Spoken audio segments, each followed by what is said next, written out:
그 피의자는 이렇게 말했다고 해요. 야, 너 미쳤냐? 너 뒤지고 싶어? 야, 너 당장 고소 취하 안 하면 네 엄마랑 네 여동생 싹 다 죽여버릴 줄 알아. 알겠어? 장난 같냐? 너 이거 이 바닥이 얼마나 무서운지 아직 모르지? 모르면 알게 해줄 테니까 어디 한번 끝까지 까불이 제껴봐. 어? 야, 나중에 네 가족 다 뒤졌다고 무릎 꿇고 빌어도 그땐 늦었다. 어? 자, 그녀는 이런 협박을 거의 매일같이 받았다고 해요. 이런 협박을 그녀는 혼자 담아둔 채 결국 고소를 취하할 수밖에 없었던 거죠. 가족을 지켜야 하니까. 그럼 경찰에 신고하면 되지 않냐고요? B양은요, 당시 정신분열 증세가 약간 초기 증세 그 이상은 한참 넘은 수치였다고 해요. 그리고 그녀는 자신에게 피의자들의 성기를 그려보라는 이런 경찰들을 이렇게 그런 행동들, 그런 태도들을 당하다 보니까 경찰들을 믿을 수가 없었겠죠. 다른 경찰들이요? 그럴 수 있어요. 그런데 이미 정신적으로 그 경찰에 대한 그런 피해가 너무 컸기 때문에 그녀는 어느 누구도 믿지 않았다고 합니다. 그래서 경찰조차 믿지 못했던 거고요. 자, 그런데 뭔가 좀 이상해요. 경찰들은 이 사건에 있어서 집중적으로 피의자들을 수사하지 않았다고 해요. 심지어 대충대충 빨리 끝내고 싶었는지 사건을 계속 미지근하게 얼버무리기 바빴다고 합니다.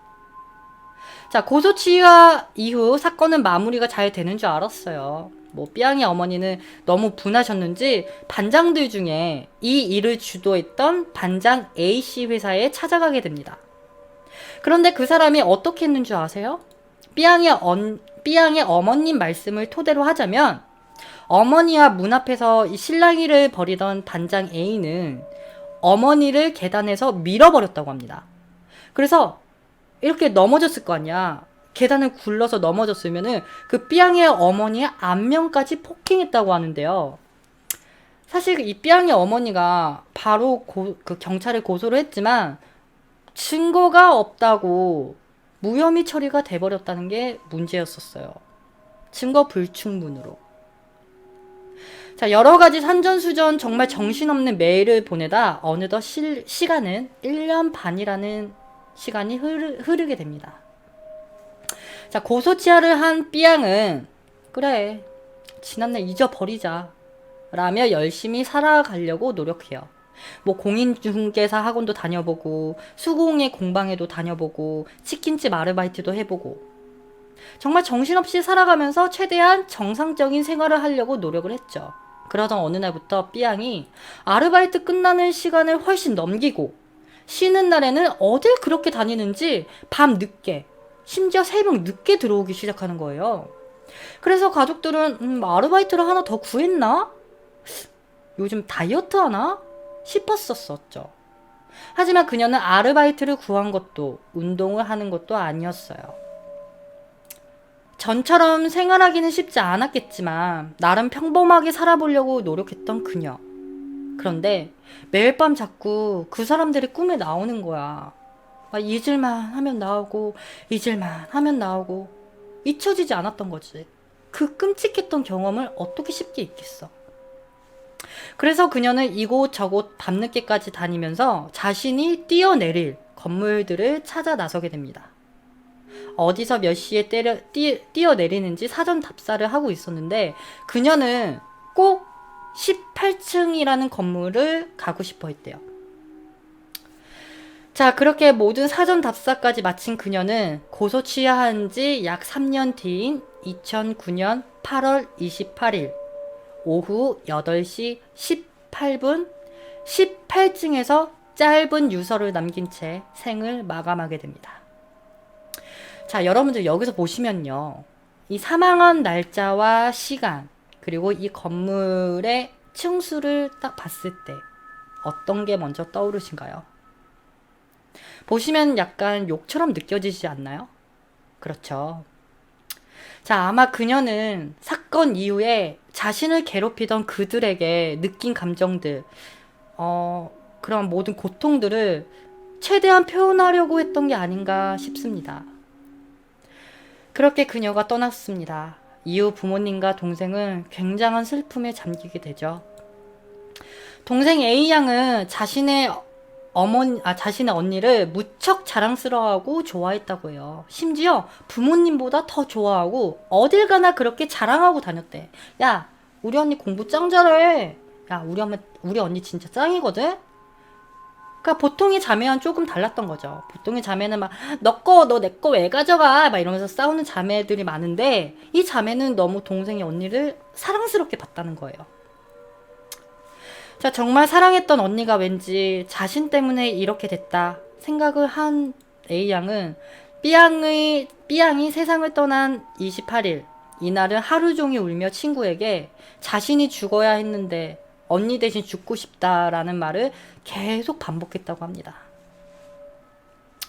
이제 장례식을 모두 마친 뒤 동생은 언니가 너무 보고 싶었던 걸까요? 엿새 뒤인 9월 3일, 동생도 유서를 남긴 채 언니 곁으로 따라갔습니다.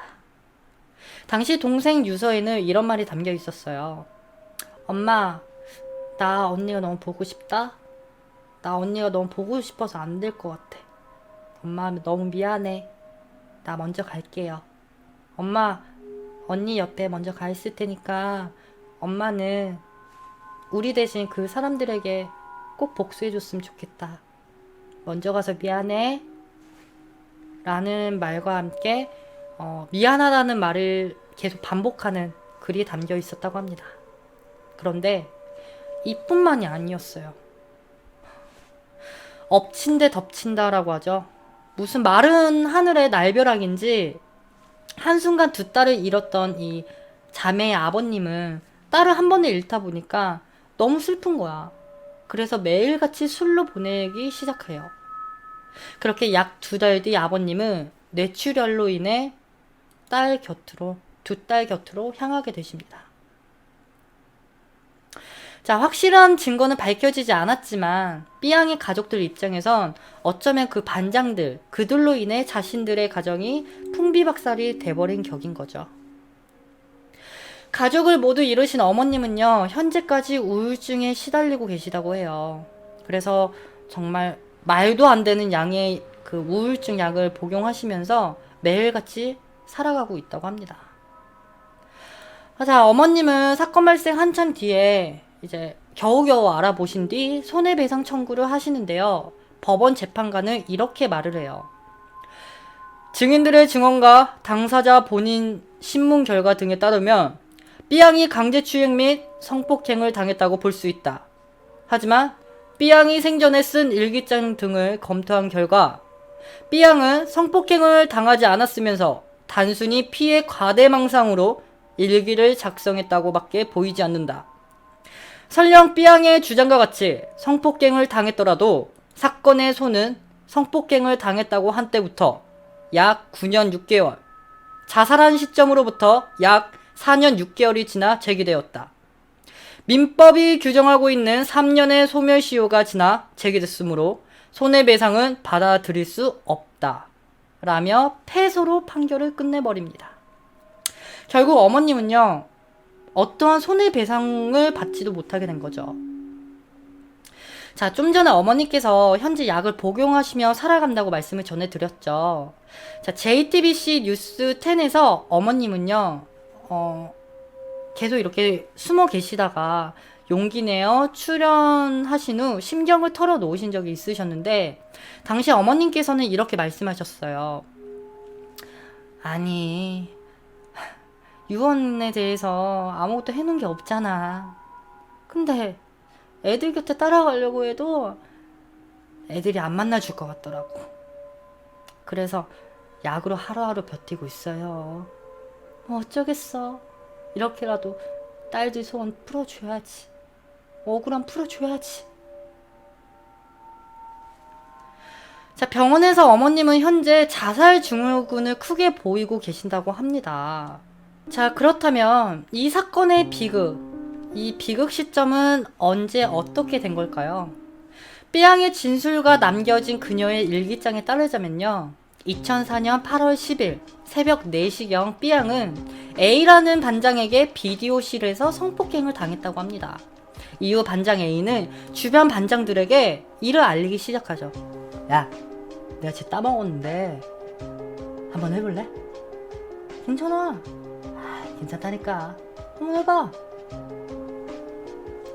이렇게 반장 A는 주변 사람들에게 하나 둘씩 알리기 시작해서 입소문이 나게 되자 9월부터는 다른 반장들과도 성관계를 맺어왔던 거예요.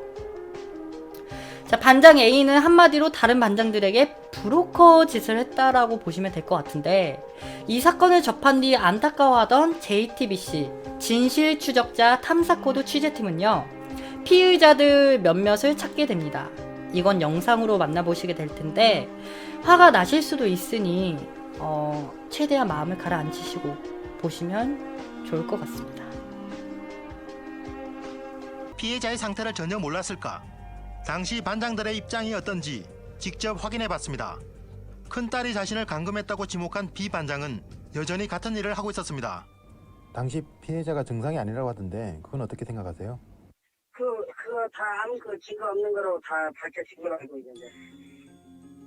C 씨는 오히려 김 씨 모녀를 꽃뱀이라고 주장합니다. 어디야 그 남부지검까지 가서 네, 외지 질문 다 하고 했는데 네, 결론은 그 여자 쪽이랑 그 어머니 쪽이 네. 꽃뱀으로 판정이 됐어요. 그러니까 무고죄로 우리가 역으로 고소한 걸로 돼 있던데. 고소를 하셨어요, 그러면? 아마도 그 저 말고는 다른 분들은 했을 거예요. 그 이후에 그분이 자살을 했어요. 네, 그 피해자, 그건 알고 계세요? 몰랐는데요. 그 동생이 있었던 건 아세요? 그 동생? 아, 예, 알고 있어요. 그 동생도 자살했어요. 죄송한데 저 지금 회의 중이니까 저도. D 반장은 서로 좋아했던 사이였다고 주장합니다. 사실 꼬신 거잖아요. 자기도 헉 해서 그렇게 된 것이 그때 유부남이셨잖아요. 사실 불륜이잖아요. 불륜. 남편으로서의 막 그런 거하고 모든 것에 대해서 정말 후회를 하죠. 상대방도 상처를 받았다고 생각하지 않습니까? 그 상황에서. 근데 상처를 받은지를 저희가 그걸 전혀 안 그랬었다니까. D 반장은 반장들끼리 이미 큰딸의 존재를 서로 이야기했다는 사실도 밝혔습니다. 우리는 알고 있죠. 제가 저기 일을 잘하고 그러니까 분들은 다 알고 있죠. 사람들은. 성관계를 부인했던 최초의 피의자 A 씨는 인터뷰 자체를 거절했습니다. 당사자의 입장을 다시 확인하기 위해 그가 다니는 회사로 찾아갔습니다. 그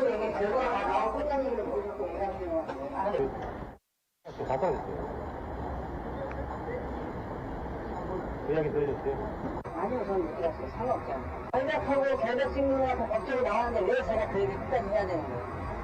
저는 그 사건에서는 더 이상 말할 수 없으니까 가십시오. 어떻게 하시라는 거죠? 허락하니까 가시라고. 자, 그럼 다음 영상 보시겠습니다.